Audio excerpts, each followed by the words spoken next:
Very, very proud of you.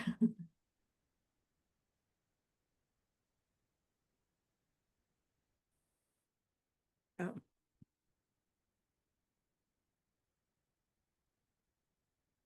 thank you. What an introduction. Is it my turn now? All right. Thank you. That's a lot to live up to. So I'm so grateful to be here. Thank you, Reverend Marianne, for inviting me and for everyone who came and for everyone who's here in real time and who will be watching the video later. And I'm also grateful for this amazing technology that allows us to do this. The technology that was created by the very dedicated civil servants at the Defense Department, including my late husband, without which we would not have the internet and we would not be able to do this. So I'm so, so grateful to all of them and for the fact that we get to be together today. So yes, I'm writing a book, and I was writing this book. It's my first book. It's a self-help memoir, and I was thinking about the power of stories and how the power of stories allow us to take universal spiritual principles and bring them into our own lives. And so I wanted to talk about transcendence today. And I was thinking about stories, and the greatest teachers have always used stories. Jesus never spoke to crowds without telling a parable. Rumi, the great Sufi mystic Rumi, said that stories are the broken pieces of a divine mirror, helping us to glimpse truth. And of course, our own Ernest Holmes reminded us that we learn best when we through the simple illustrations of life itself. And our ancestors back before books, they couldn't read stories. They told them around the fire. And then books were created in the printing press and writing. And now we have ways of seeing stories through movies and TV. And I was thinking, well, I wanted to talk about transcendence through the story of a movie. And so the first movie I thought of was Star Wars. And of course, Star Wars, as many of you know, was done over 40 years ago. It's kind of started me on my spiritual path way back then. And I'm very, very grateful that I have a clipping a friend of mine sent to me from the New York Times in 1999. And it's a picture of George Lucas, the creator of Star Wars, with a bookcase in the background, and there's a Science of Mind book there, very prominent. So if you've ever watched Star Wars, you can see our principles, the oneness, the force. Don't try, do, let it flow. But I wanted something a little bit more real to talk about today. So I thought I would talk about the movie, The Theory of Everything. It's a story of Stephen Hawking, who is one of the most famous theoretical physicists in the world in our time. And the movie was created in 2014, and it's from his wife Jane's memoir, Traveling into Infinity. And it's a story of love and resilience and purpose and transcendence. And so whenever we enter into stories like that, we don't just watch someone else's journey, we awaken to our own. And I want to briefly show you a picture of him so that you can see some of the things that he transcended. If I can find my share screen right now. Give me a second, which I can't. Oh, here we go. So this is Stephen Hawking. As you can see, he has no use of his hands, his legs, any part of his body, and he couldn't even talk. And even with all of those challenges, he became one of the world's most famous theoretical physicists. So this movie is not only about science, but it's about love. And it's a testament to transcending the challenging life quakes in our lives. Life quakes are challenges. Anyone have any life quakes in your life? It's a testament to challenging those life quakes and opening up to the boundlessness of the universe. There's a lot of stuff going on in this world. I think of them as world quakes, and a lot of stuff going on in our own lives. And I think of them as life quakes. A lot of my friends are having issues and dealing with housing issues and health issues, and I've had a few of my own. These are life quakes, but we can make meaning out of those life quakes by transcending them and think about what they mean. So this is a love story, and it's a story about science. And Stephen Hawking had a purpose in life to find a theory of everything, a theory that explains this amazing universe and the stars and the galaxies and people and planets and how this all happened. So he had a purpose in life, and he was getting his PhD at Cambridge in England, and he was dating this woman, Jane, and they'd been dating for a couple of years. And when Stephen was 21, he was diagnosed with ALS, which is a motor neuron disease, Lou Gehrig's disease, in other words. And he was told he had 2 years to live. 2 years to live. He was told his mind would still work, but he had only had 2 years. So Jane came to visit him in his dorm room in Cambridge, and he was all curled up like in the fetal position because he wanted to live. He wanted to find this great equation about the theory of everything, and he only had 2 years, and he was devastated. And Jane knocks on the door and goes in, and he says, go away. And she wouldn't go away. And she was very, very determined because they were totally in love. And she was determined that no matter what was happening to him, that their love would keep them going.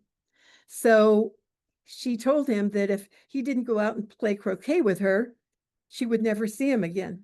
So of course they went out and played croquet, and they got engaged. And the next scene is Stephen's father is talking to Jane and said that the science is against her and that they might only have 2 years to live, and that she was taking on a very, very challenging role because he wasn't going to have use of his hands or his legs or any part of his body. He wasn't going to be able to eat. And she said she didn't care, that they loved each other. And even if they had only 2 years, she was going to take those 2 years and make the best of it. And she said that their love would transcend that prognosis. So they got married. They eventually had a couple of kids. He got his PhD. She got her PhD in, believe it or not, medieval poetry of the Iberian Peninsula. So they were both doctors. But it's an example of what we teach. Love is the answer. Love is the answer. It can transcend anything, even if you only have 2 years to live. So then the next scene that goes through a few scenes, and I highly recommend you watch the movie. But Stephen really didn't like asking for help. How many of us don't like to ask for help? We think we can do it all, right? So he didn't like asking for help. And he really didn't want to have a wheelchair because he didn't want to admit that he was that debilitated. And there's a scene where they're having dinner at Jane's and Stephen's house, and he's trying to eat his peas, and he can't pick up the spoon. And he's trying and getting really, really, really, really frustrated trying to eat these peas. So he slams the spoon down, crawls over to the staircase, crawls up the stairs because his son, who's about 3 years old, is sitting at the gate at the stairs watching everything that's going on. And he tells him, it's all going to be okay. It's all going to be okay. So he accepts a wheelchair, and his life changed because he was able to get around. He eventually got an electric wheelchair, but it wasn't electric at that time. But Jane was still doing everything because he couldn't walk. He could barely eat, all of that stuff by herself. And then there's another scene where Jane goes to choir rehearsal. She joins the choir at the Anglican Church. She's an Anglican, very, very devout Anglican, the Church of England. And he's pretty much of an atheist, although he believed in the universal energy. So I don't think he was an atheist, but he said he was an atheist. But she meets the choir director, and he's widowed. And the choir director hears the story about what's happening with Stephen, and he really needs a purpose in life after being widowed. So he goes and moves in with Jane and Stephen, and really helps Jane with all of that stuff that he needs help with. And that's a lesson for us, I think. When we have life quakes, are we willing to ask for help? Or we just want to do it all ourselves and plow through it? And we can ask for help from our friends, for our spiritual practitioners that acknowledge the truth, the facts, but know the truth for us. I'm so grateful for my practitioner, Dr. Lloyd Tupper, who helps me through all of these life quakes that I've been going through. I had a life quake about 4 months ago. As any good minister does, I answer the phone when it rings. And as not a morning person, I was in bed and the phone rang, and I rolled over to answer the phone and rolled right off the bed and fractured my tibia. So I couldn't walk. I could barely walk. I couldn't drive. I couldn't feed the cats. I couldn't clean the cat boxes. I could hardly do anything. And I'm so, so grateful because I reached out, and I had people coming over to my house 3 times a week in the beginning to help me with all of that stuff I couldn't do. And I'm so grateful for that. And I'm also grateful for the spiritual practitioner for knowing the truth, that wholeness is the truth. Now I'm off my walker. Now I'm off my my cane. I still have my brace, and I can't take long hikes yet, but I accepted help. So let us accept help in our lives, accept the support that the universe has for us. There's always support out there, no matter what's going on in our world or in our lives. There is support if we just open ourselves to it. So he gets support. He gets lots of help. He eventually gets an electric wheelchair.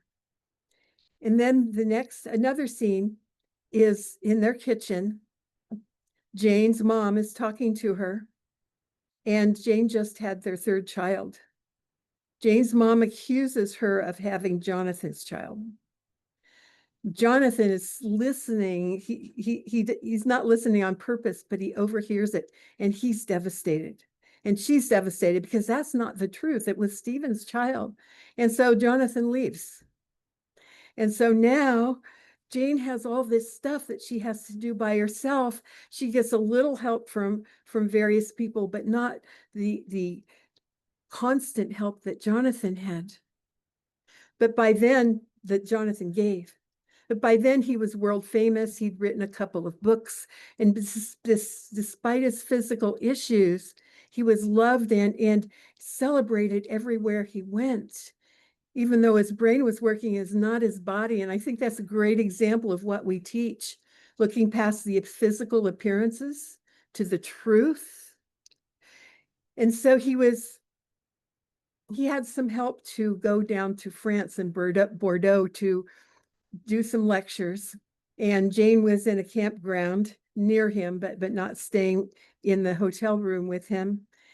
But she was in the campground with the kids, and Jonathan was with her by then with the kids because she asked him to. But he was at the opera, wonderful, wonderful opera. And he starts coughing.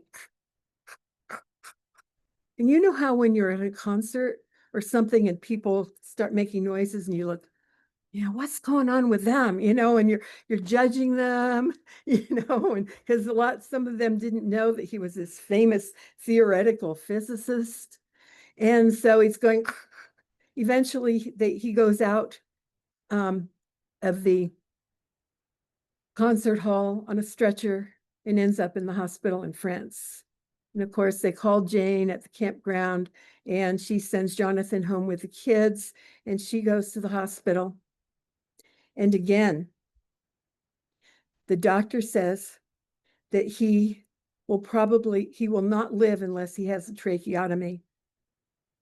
And he recommends that she let him die because she would have such a hard life, because if she has a tracheotomy, he won't be able to speak. And she'll have a really, really hard life, not only taking care of him, but he won't even be able to speak. And she said, no way. No way are you going to let him die. So they did the tracheotomy. They send him back to England. And he's alive. But what a lesson for looking past appearances, and what a lesson in love, what a lesson in knowing the truth, no matter what the appearances are. So then the scene goes to Jane is in the house trying to get him to communicate with a communication board. I don't know if you know, back in the olden days when I used to teach kids with learning with developmental disabilities, and some of them couldn't speak.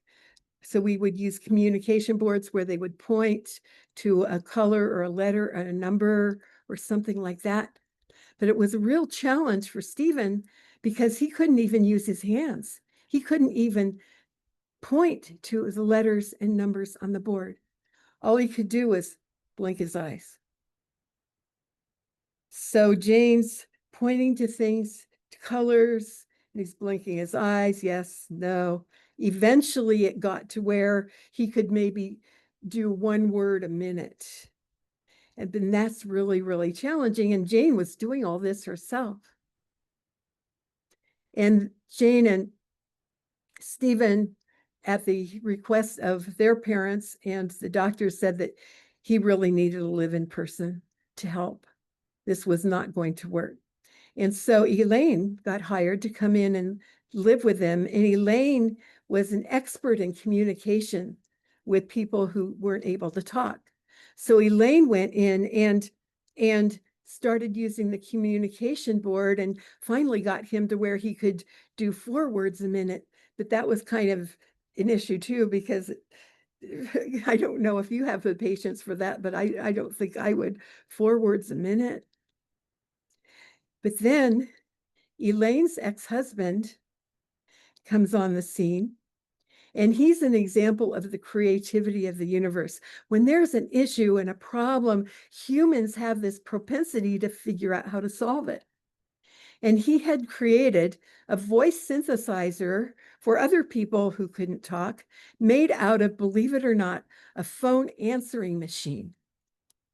So he gets this phone synthesizer with a phone answering machine, and Stephen now can blink his eyes, and he could use his thumb a little bit.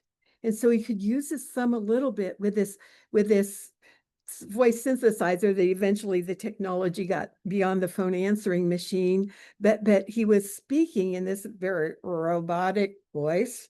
Of course, you've probably heard those robotic voices, but that's how he spoke from then on. But because of that, he could write another book very quickly. So he'd written several books. Is one reason he was famous. And he wrote one of my favorite books, A Brief History of Time, that sold over 25 million copies. Wish my book would sell 25 million copies. 25 million copies.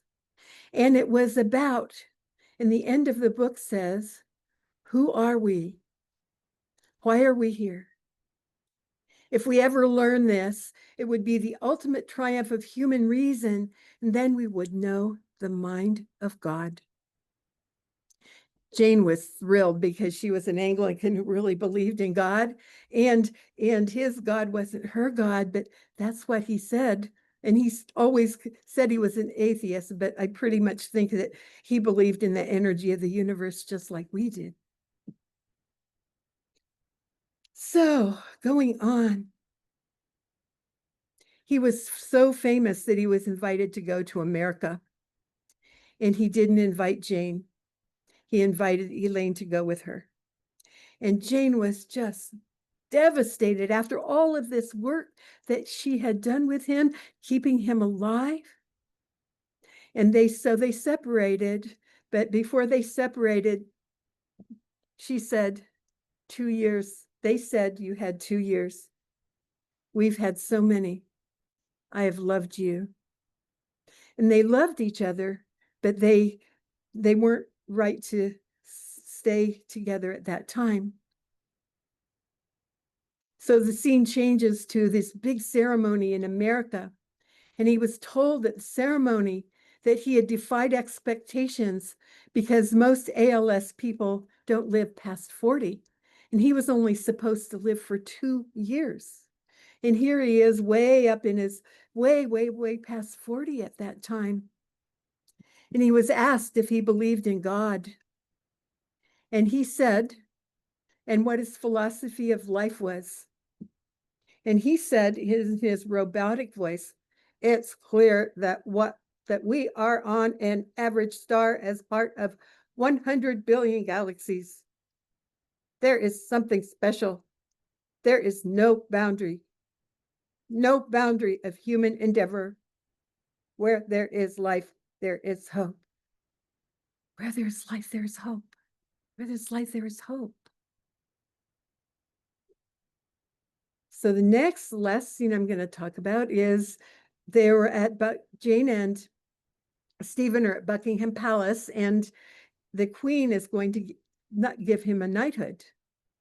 And the kids are playing in the gardens at Buckingham Palace. And even though they're separated, Jane and Stephen still love each other. And they look at each other and they say, look what we created. They created these 3 kids, looking at their loving eyes. So eventually Jane marries Jonathan. Stephen marries Elaine. They stay friends forever. They have 3 grandchildren. And he dies at the age of 76. He was told that he only had 2 years, and the articles couldn't say why. He died on March 14th, 2018. And I think that he lived all that time because of purpose. He had a purpose to find this meaning of life, this actual equation of the theory of everything. He never found it, but science brought him closer to it. So purpose can transcend anything. Briefly, my experience of purpose is the night my dedicated Defense Department civil servant husband died from, I think, overwork at the age of 54. I was wanted to leave the planet, but then I got called to ministry. And that gave me purpose. And so now my purpose was the internet and my ministries through the internet and AI. And it keeps changing. But if we have a purpose, it doesn't have to be really big. It doesn't have to be, sending 200 practitioners out into the world. It can be like, being a sacred presence, being a loving presence in the world, spreading love to our families, to our friends, to our communities, being a higher consciousness with all of these life quakes that are going on into the world. So CSL, Centers for Spiritual Living's purpose is to awaken humanity to its spiritual magnificence for a world that works for everyone. What can be our purpose during this challenging time? Maybe making meaning out of all of this, all of these life quakes, all of these world quakes that are happening in the world, is spurring humanity to a higher level of cooperation and love. And since the alternative is totally unacceptable, we can have that consciousness. And all of history challenges have spurred innovation. So maybe together We can innovate a better way of living together and cooperate and solving our problems.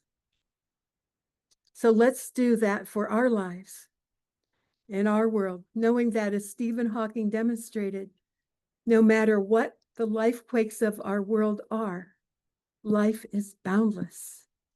No matter what the life quakes of our world are, life is boundless. So I invite you to, I invite you to say this affirmation with me.